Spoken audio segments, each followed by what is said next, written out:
It is time for our monthly segment, KEZI 9 Checks In, a monthly reminder around the 9th of the month for women and self-breast exams to check for any lumps or changes. And we're also focusing on what can be an embarrassing issue for women to bring up with their doctors. But there are things you can do to help with incontinence. Here's KEZI 9 News anchor Renee McCullough.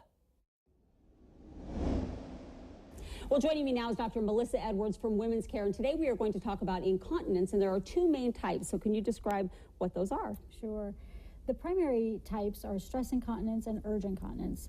Stress incontinence is involuntary loss of urine, usually with some kind of activity, like coughing, sneezing, running, jumping. On the trampoline, right? Yeah. Right, exactly. I call it the great equalizer. Yes, yes. And then urge incontinence, which is the more classic, can't get to the bathroom in time. Got a sudden urge to go, can't quite get there, and I'm leaking on the way. Okay, and so can you talk about the risk factors then for urge incontinence? Sure.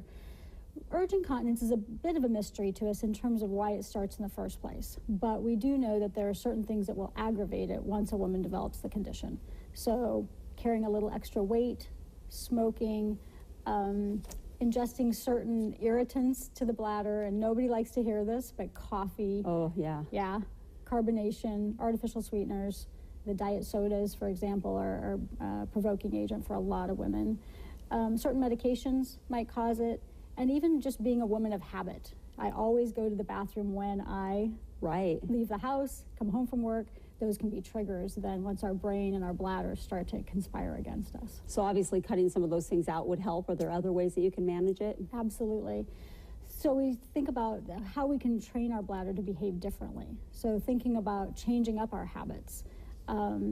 Strengthening our pelvic floor so that when we get that sudden urge, we can really contract the pelvic muscles and avoid leakage. Sure.